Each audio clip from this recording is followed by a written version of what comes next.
Tucker Carlson has been in the media since the 1990s. He's been covering politics the entire time. And yet, in a recent podcast, he didn't know basic facts about Hamas, which leads to some obvious questions. How can a political commentator be ignorant about Hamas? How is he covering world politics all these years without knowing what he was talking about?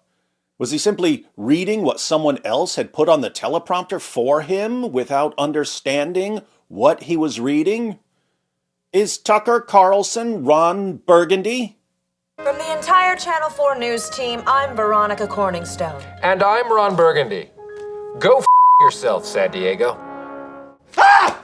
The context of the clips we're about to watch is that Tucker can't figure out how, if this is a war against Hamas, Christians are dying too. The whole justification for all this, you just said it. These journalists get blown up. They were Hamas. Okay, end of conversation. No one can plausibly claim that a Christian family are in Hamas. Okay, so tell me, you can't claim that they're in Hamas while simultaneously claiming that Hamas is a group of jihadis. They're Islamic extremists, which they also claim. So, the justification for taking people out in Gaza is that they're part of Hamas. But if Hamas is an Islamic terrorist organization, there obviously won't be Christians in Hamas. And yet, approximately 45 Christians have been killed in Gaza since the war started. Those Christians weren't members of Hamas, so why are they dead? Seasoned political commentator Tucker Carlson still doesn't seem to understand the tactic of using human shields.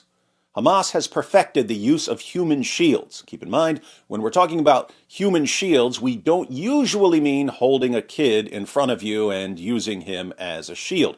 We mean a group that kills a bunch of people and takes a bunch of hostages and then runs and plays hide and seek around schools, hospitals, churches, so that when their enemies retaliate, when their enemies hunt down the terrorists or come looking for their hostages, they end up killing non-combatants in the process.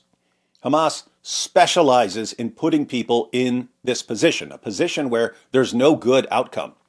I'll explain it in even simpler terms for you Tucker fans who, like Tucker, don't understand how this leads to non-combatant deaths. Suppose your kid is in school and someone starts firing rockets at your kid's school. Suppose you also have rockets, and you can make the man stop firing rockets at your kid's school by firing your rockets at him. The problem is, the guy who's firing rockets at your kid's school is firing those rockets from his kid's school. What do? You just let him keep firing rockets at your kid's school? Or do you stop him by firing your rockets at him, but destroy his kid's school in the process? No matter what you decide to do, there are bad consequences. So, if a large terrorist group that controls a large territory decides to start a war, and this terrorist group has perfected the art of using human shields, guess what? A lot of non-combatants are going to die.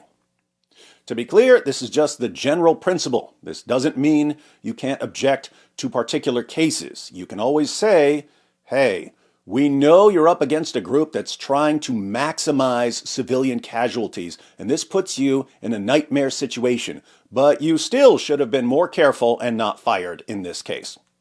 That can be a totally legitimate criticism. But Tucker just can't figure out how any Christians died at all.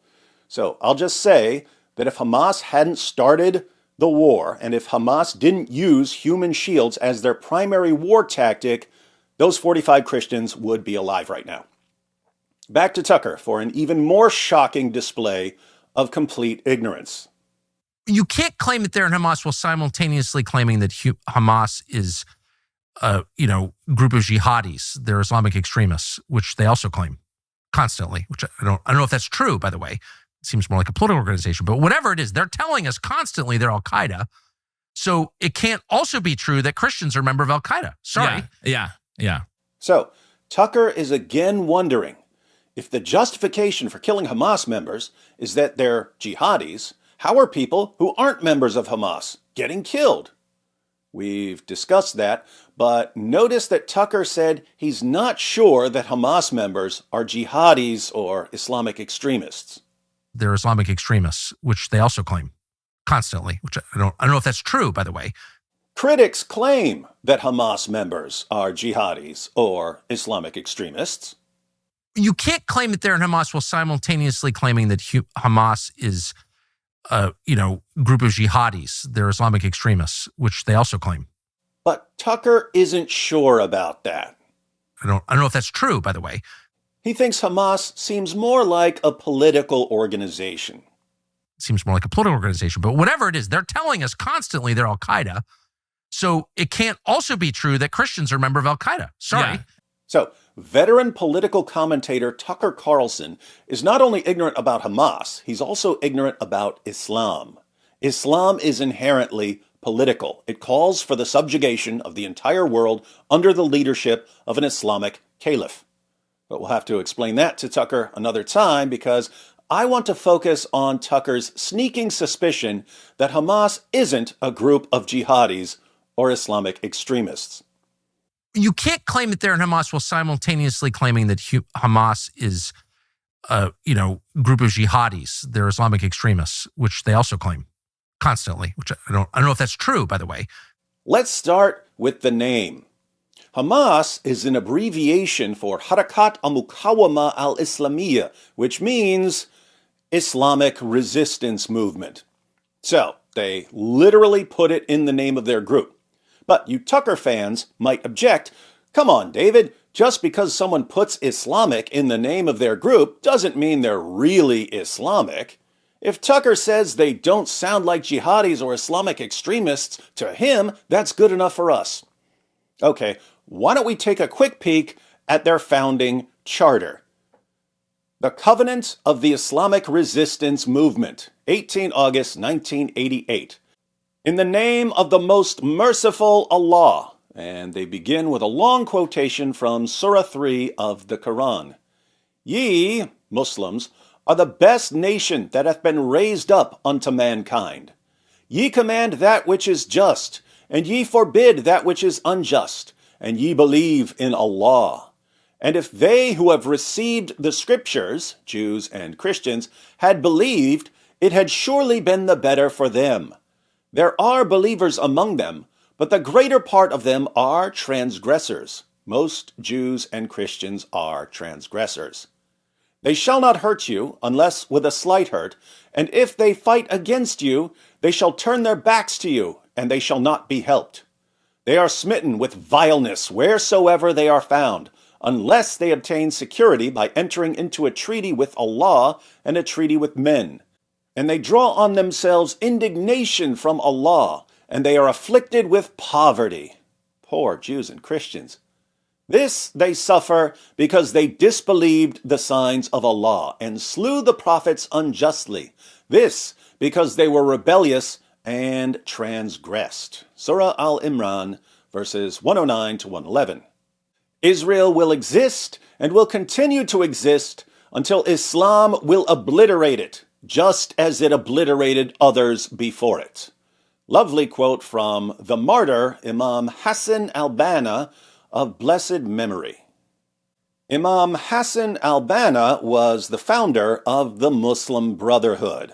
More on the Muslim Brotherhood in a moment. Sounds pretty Islamic so far, but Tucker just isn't convinced. He knows Hamas better than they know themselves. But maybe we should let Hamas define their own movement. Oh, here we go. They did define their own movement. Definition of the movement. Ideological starting points. Article 1.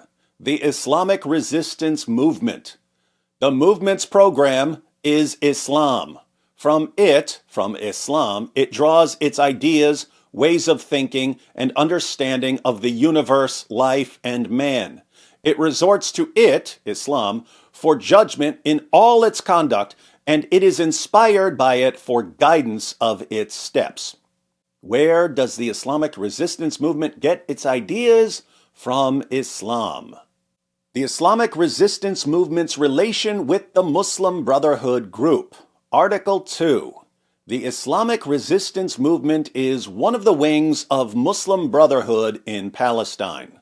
Muslim Brotherhood movement is a universal organization which constitutes the largest Islamic movement in modern times.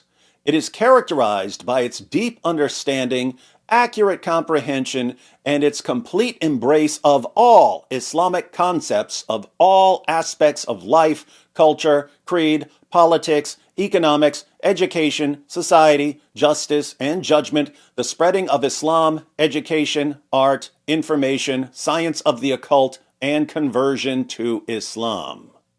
And as a wing of the Muslim Brotherhood, Hamas is striving not only for the extermination of Jews, but also for the return of the Islamic Caliphate.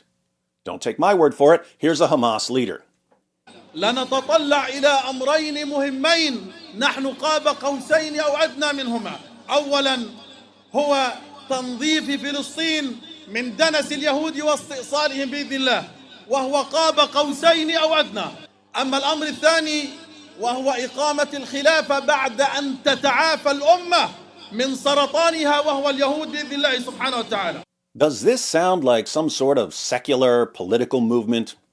I don't know if that's true, by the way. It seems more like a political organization. Structure and formation. Article 3. The basic structure of the Islamic resistance movement consists of Muslims who have given their allegiance to Allah, whom they truly worship. I have created the jinn and humans only for the purpose of worshiping, who know their duty towards themselves, their families, and country. In all that, they fear Allah and raise the banner of Jihad in the face of the oppressors, so that they would rid the land and the people of their uncleanliness, vileness, and evils. They fear Allah and raise the banner of Jihad. And what's the goal? The Islamic resistance movement aspires to the realization of Allah's promise, no matter how long that should take. The Prophet, Allah bless him and grant him salvation, has said, "The day of judgment will not come about until Muslims fight the Jews, killing the Jews, when the Jew will hide behind stones and trees. The stones and trees will say, 'O Muslims, O Abdullah, there is a Jew behind me, come and kill him.' Only the Garkid tree, evidently a certain kind of tree, would not do that, because it is one of the trees of the Jews," related by Al-Bukhari and Muslim. Let's see if they're quoting Muhammad accurately. Sahih Muslim, the Messenger of Allah said, "The hour will not begin until the Muslims fight the Jews, and the Muslims will kill them, until a Jew hides behind a rock or a tree, and the rock or tree will say, 'O Muslim, O slave of Allah, there is a Jew behind me, come and kill him.' Except the Garkid, a thorny tree, for it is one of the trees of the Jews." Garkid ain't no snitch, he stands with his crew, shade in the heat when they're coming for you. So, Hamas wants their enemies dead, but they also want themselves dead. The slogan of the Islamic resistance movement, Article 8, Allah is its target, the Prophet is its model, the Quran its constitution. Jihad is its path, and death for the sake of Allah is the loftiest of its wishes. Notice, Hamas jihadis have pledged to fulfill Muhammad's prophecy that Muslims will exterminate Jews. Not just Zionists, Jews. But Hamas jihadis also say that death for the sake of Allah is the loftiest of their wishes. So, they want their enemies dead to fulfill Muhammad's prophecy, and they want themselves dead, because the greatest thing you can do in Islam is die while waging jihad. They want their enemies dead and themselves dead. This is a death cult. And yet, we have seasoned political commentators who've been discussing global politics for decades, suggesting that these guys may not be jihadis or Islamic extremists at all. You can't claim that they're in Hamas while simultaneously claiming that Hamas is group of jihadis. They're Islamic extremists, which they also claim constantly, which I don't know if that's true, by the way. It seems more like a political organization, but whatever it is, they're telling us constantly they're Al-Qaeda. Why is this a problem? Well, we've got political commentators who've been building up massive followings for years or even decades, spouting idiotic nonsense. And their followers trust them. This is dangerous. Hamas is a death cult. Egypt shares a border with Gaza. This is Egypt's border with Gaza. Egypt knows they're dealing with a death cult. Other Muslim nations know they're dealing with a death cult. Who still doesn't understand that Hamas is a death cult? Tucker Carlson, Tucker's fans, lots of Western governments, lots of Western journalists, educators, and entertainers. Imagine journalists and politicians thinking that Hamas jihadis are the good guys. Maybe they're not jihadis. Maybe they're just religiously pluralistic freedom fighters. When it comes to jihad, willful ignorance gets people killed. But not me, because I know the one place jihadis can never find me. God ain't no snitch, he stands with his crew.